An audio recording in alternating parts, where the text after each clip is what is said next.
If you love endless mimosas, frozen yogurt, paninis, adult floats, then 32 Below Froyo and More is for you. They have a little something for the whole family, so make sure you go check them out, like them on social media, go give them a great Yelp review, and you won't regret it. Welcome to Keeping Tabs. I'm Tabitha Crock, and every Monday, I talk to someone here in North Idaho, the goal to connect more people in the Coeur d'Alene area. And then every Friday, I talk to someone outside the community to bring in a new perspective and to learn a little bit about yourself.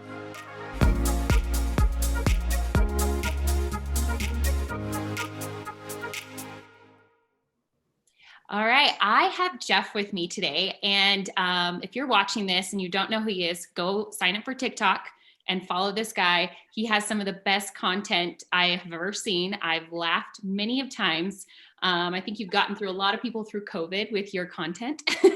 He is also a school counselor. He's a dad, just a phenomenal human. And so first of all, thank you so much for joining me. I appreciate you having me. I didn't realize you did this. So when you said you did, I was excited and nervous at the same time. Oh, that's good. And then I know you do really well, like when you do lives and all this other stuff, but when you like are put on the spot with questions, you're kind of like, okay, what are we going to do? Right. All right. So tell us a little bit about yourself, kind of like who you are and what you do outside of Mr. TikTok. Well, I'm a single dad of three, and I think that TikTok has kind of gotten me through COVID and taken over my life in some aspects too.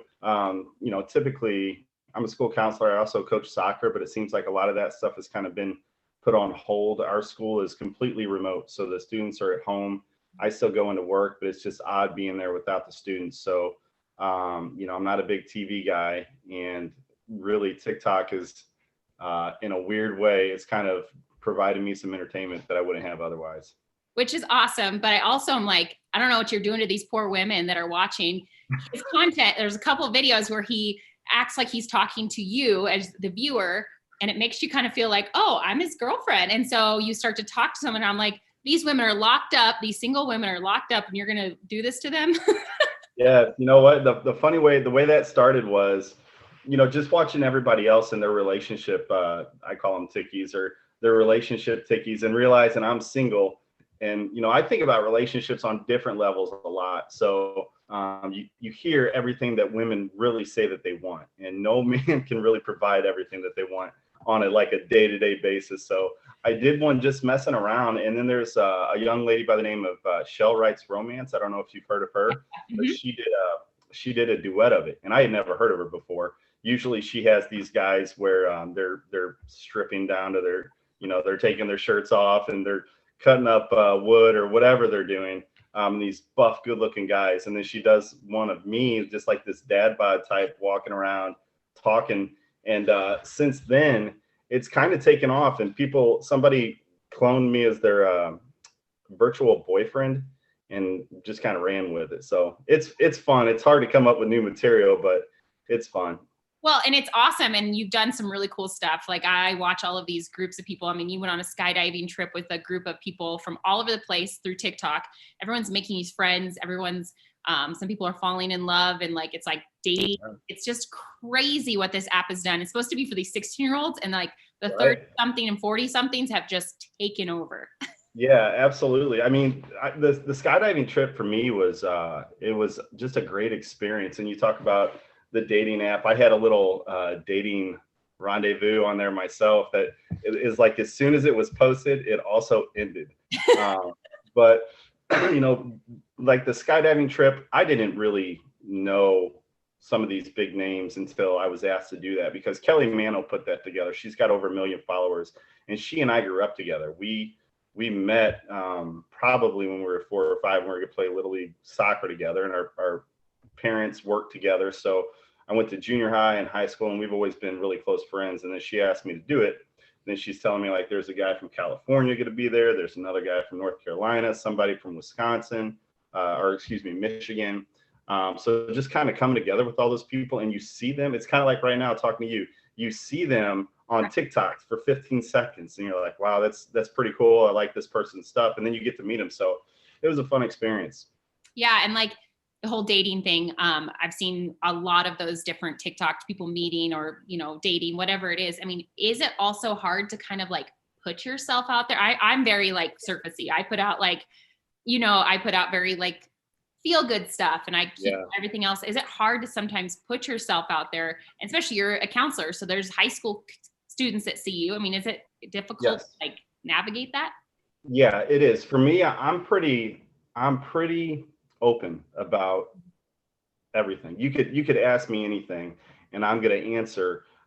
Probably, I'll answer honestly behind closed doors. But putting it all on TikTok is pretty tough. I know that my job, it kind of I wouldn't say stifles what I put, but it definitely prevents me from putting on some other.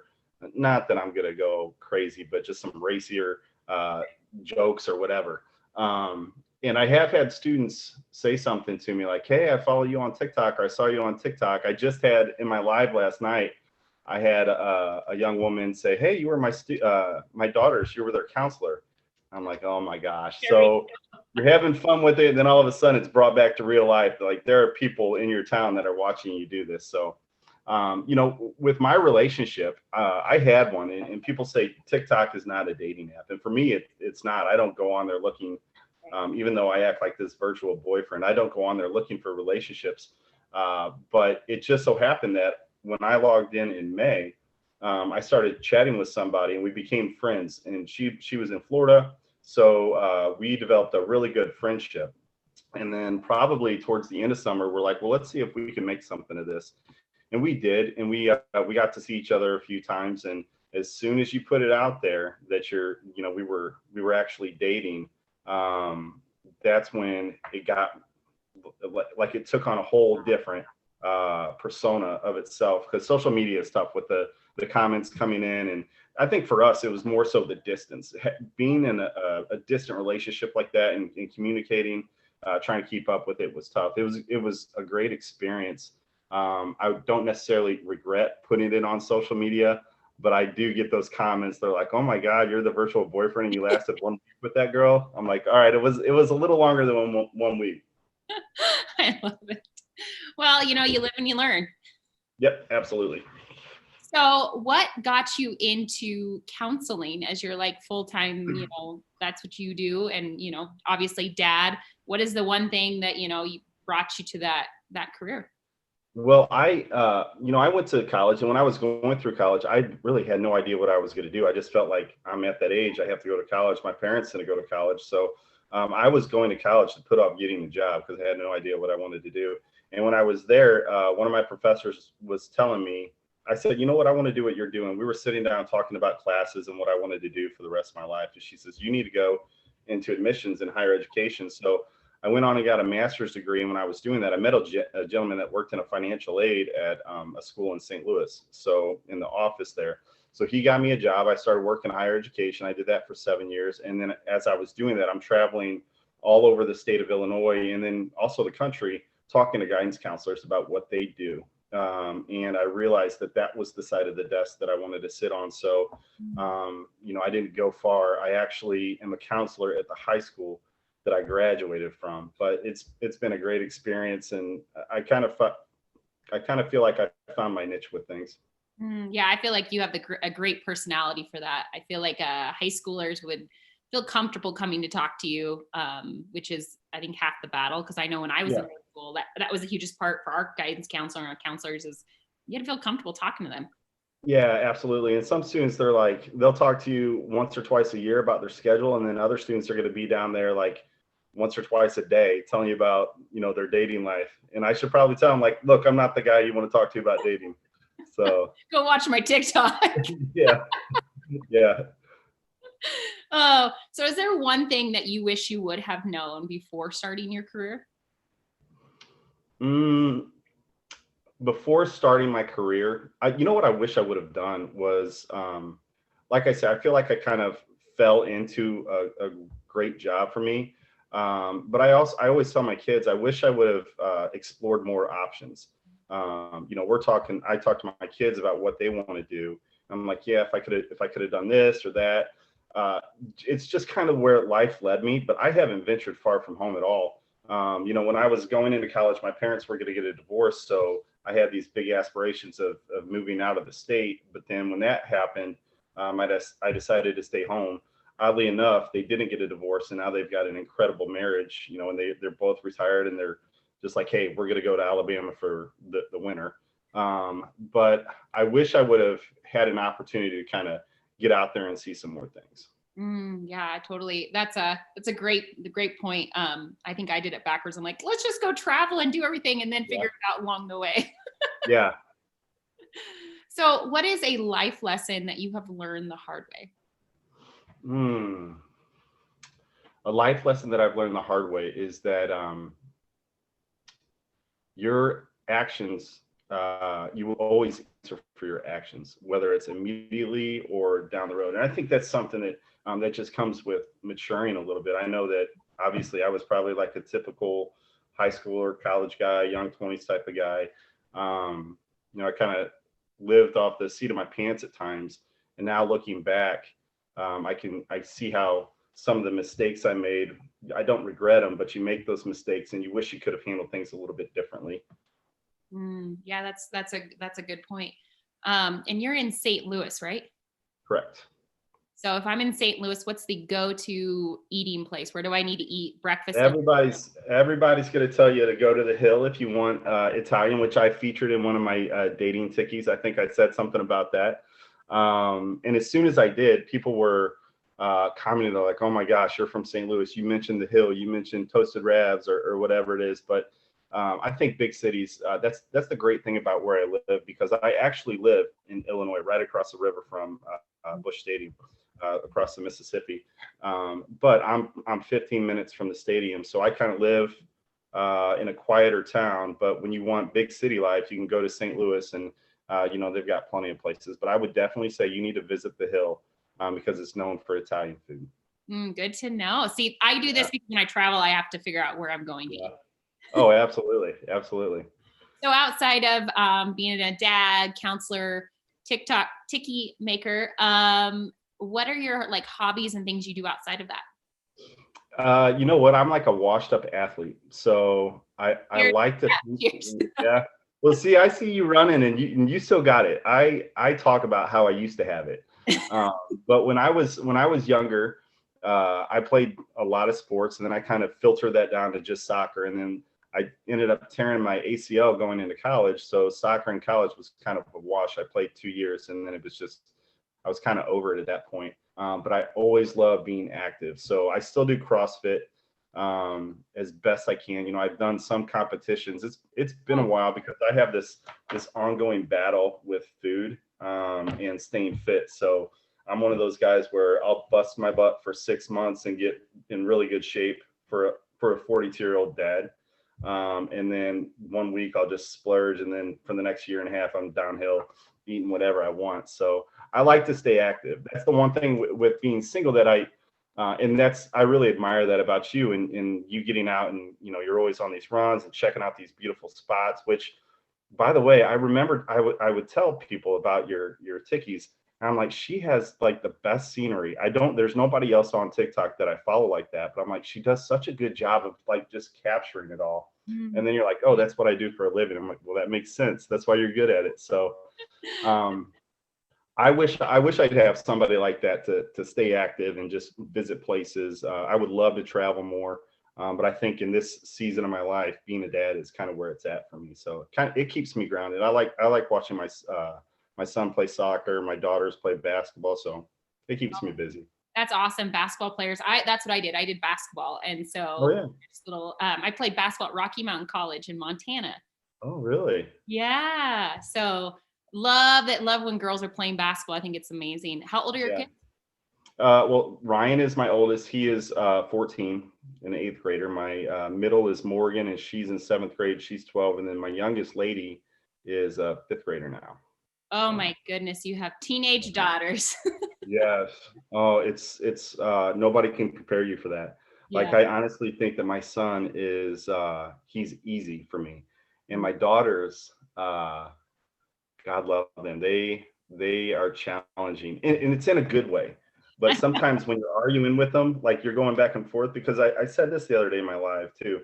I don't want to be that dad that just says, because I said so, sit down, whatever. So we'll kind of have it out, and I'm good with that because they're respectful. It's not like they're just talking back.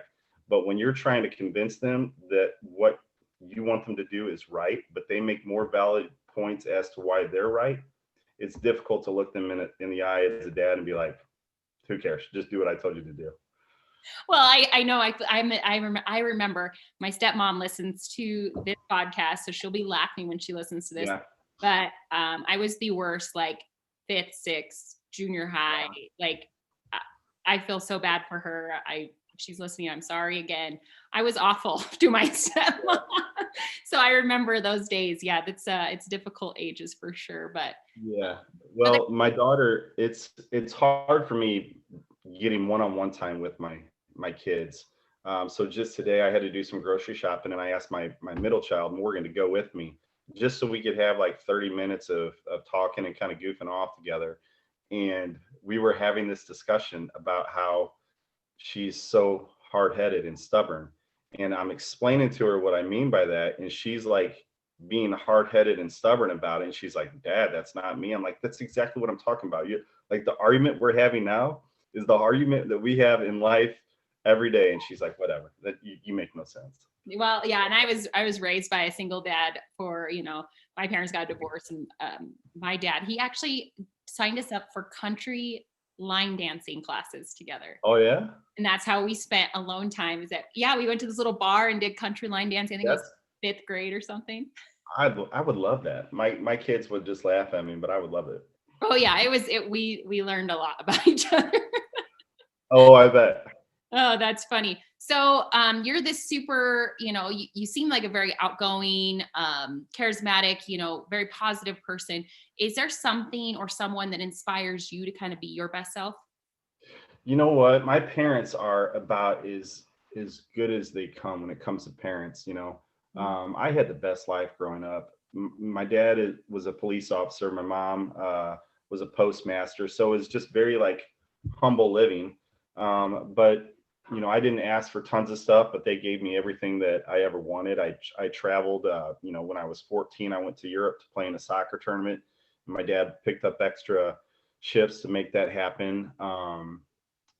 But they also kind of kept me grounded. He was very militant, so everything was yes sir, no sir, in responding to him. And my mom is just a sweetheart. She's the best grandma in the world now.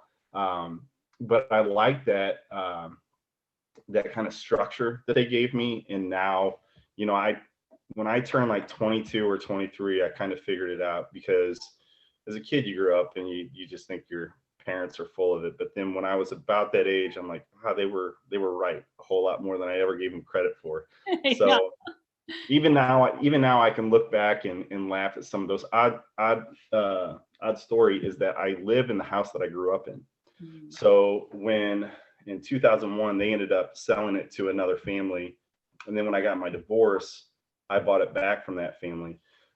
So now some of these same conversations that I had with my dad, or arguments and places that I got in trouble, like I see that in my kids doing the same thing now. So, Yep. but if I was to say that who inspired me the most, it's absolutely my parents. They're just good people. That's awesome. And that is amazing. My mom's a police officer. And so, Oh yeah. but she's never like military. It was like, if you ever met her, you'd be like, oh, she is a sweetheart. She's probably like a teacher or like, Uh-huh. no, she's a cop. It's funny. Oh, that's crazy, because I know it was like I walked the line with my dad, and if it was 11:01 and my curfew was 11 o'clock, I was grounded. So Yep. So if you were able to have a billboard in St. Louis and it could be anywhere, what would it either have or say on it? it would have to be something, I don't know, something about, um I'd have to paraphrase, but it would have to be something about get over yourself. Like, I think people take them, and I would say it nicely, Yeah. but I think people they take themselves too seriously. They're too hard on other people, and they're just kind of rude. Everybody's got stuff going on. Not to be too cliche, but if you could just be a little nicer to people, everything would be so much easier in life. Oh, I agree 100%. I mean, and you probably deal with that. And then putting yourself out there on a social media app, you see it even worse because people can hide behind their phones and Yes. say whatever they want. And it's Yeah, I do see that a lot, and I joke like I am on mom TikTok because out of I've got like 50,000. I even hate saying the word followers, but 50,000 people watch my stuff, and over 90% of them are women. But the women are really positive. I mean, they don't really say too much negative. But then you hop on other people's accounts and you see some of the words going back and forth, and you're like, you're spending your evening just like battling it out with somebody halfway across the country, just being rude to each other. It seems like a waste of time, but yeah, it gets kind of nasty. It does, and I agree. And so positivity is very but then the rest of us get on there because we want to see people like you to like lift us up, and especially when we're all stuck at home, we're like, we just want to laugh. Right. Yeah, yeah. And it's humbling because, when I started doing this, it was really to follow my kids. And I had I didn't even know what TikTok was, but my ex-wife is like, the kids want to do this. We have a great relationship when it comes to parenting. So she's like, the kids want to do this. Can you kind of follow along? And I said, yeah, sure. I didn't even know what it was. So I'm watching a couple and I'm like, I know I can do that dance. I know I can. I've got an idea like that. So here I am, like in my living room, slowly practicing these dances. And then one day, I just did one, and good God, I haven't stopped since, which is almost. I know, and I love it. Please don't. Well, and you've kind of taken a turn on your TikTok, so it's been kind of fun to watch the evolution. Oh yeah, it is funny when somebody comments on one that like I posted back in May or June. I'm like, oh my gosh, that seems like a whole different world to me right now. Oh, So. that's funny. So, obviously, we all go through different seasons of our life. Is there what's a life lesson that you have learned the hard way? I'm not always right. I think I'm right all the time, especially in relationships. And I can see like the man I am at 42 is not the man I was at 32 or 22, obviously. So I can see kind of how I've matured over time. So I think you just have to kind of like be humble, take a look at yourself, see where you can always do better and look to improve on that. Again, it sounds really cliche, but that's the season of life that I'm in where rather than always kind of pointing the finger at people, it's like I'm not always right. I need to see both sides of things. And even if I don't agree with people, I need to understand where they're coming from at least. Oh, that's such a good point. So and could you tell me what your handle is again so that people can go follow you? Because I feel like my listeners are all really fantastic people. So what is Yeah. your handle? It's Hazer 220, Hazer 220. Perfect. And so we're all going through a really rough time. And as we talked multiple times, it's COVID. You're working from, I mean, with no students, face Mhm. to face. People are going through seasonal depression. It's holidays, so we've got that like crazy time of the year. What is a piece of advice you could give to someone listening? Kind of like a positive piece of advice, like what as they go through this phase of life. Yeah, that's exactly what it is. It's a phase. So this will pass. You have points in your life where it feels like you're living within blessings. So you've asked for things, and those things are given to you, and life is great. There's going to come a time where that goes away, and life is really difficult. Right now, I think for everybody, we're at a point where life is just really difficult. It's different. I think about that with my own kids and what they considered normal, and now kind of how things are for them, where they don't get to see their friends as much. They've got a really weird school schedule, and it's sad. But I tell it like we're going to get through this. This is a low point. I promise you, there are high points coming, and you just have to kind of look at the bigger picture and down the road. Yeah, and have you like dealing with students right now? Like what has changed a lot with that? Are you doing everything like as we're talking through video calls, phone calls? How do you guys do that? We do video calls.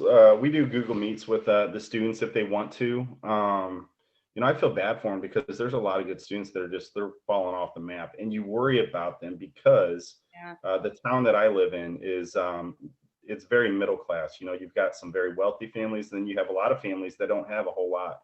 And for some of those students, school is their happy place. And it sounds crazy to say that, even if it's not a great student, at least they know when they come to school they're going to get a couple meals. They're going to have a good adult interaction, and they're going to kind of get away from what's really bringing them down at home. But sadly, when you get to know some students, you realize that they're at home all the time dealing with things that are bringing them down. And you see it in grades too. A lot of even really smart kids are struggling. I had a student that's in accelerated classes, and he kind of poured it out to me today just through email, about how he's just struggling with all of this and what can he do to kind of get through it. So it's tough to see, but like I said, it's a season of life that we're all going to get through. Yeah, I used to work for boys and girls clubs. And so in the back of my mind, as we're going through COVID, as we're stay at home, like my brain goes right to those kids. I know, Yeah. know who they are, that it just like breaks my heart to think about what's happening at home, or are they getting enough meals, or, abusive families, or, there's so much stuff going on that it's really hard to like, I wish, I don't know. That's my biggest fears for all these kids that are really dealing with this. I feel like adults, we can kind of like lean on each other and figure it out. And then you give an advice to the kid, you're like, I don't know how to get through a pandemic. This is our first time. Yeah, that's what I told my own kids is like, this has never happened in 100 years. So this is like unprecedented for everyone that's going through it.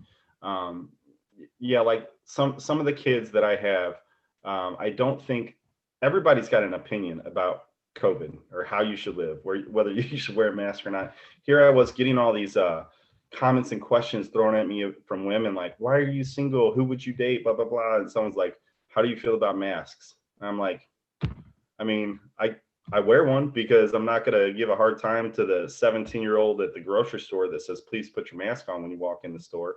So there's no real answer for how you should handle this.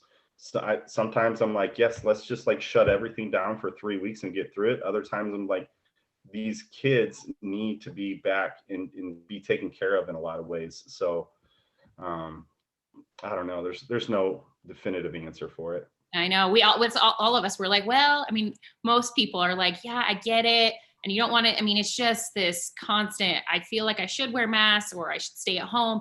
It's never ending. And so it's very frustrating, but I think that's perfect, that we are going to get through this and we just have to be there for each other.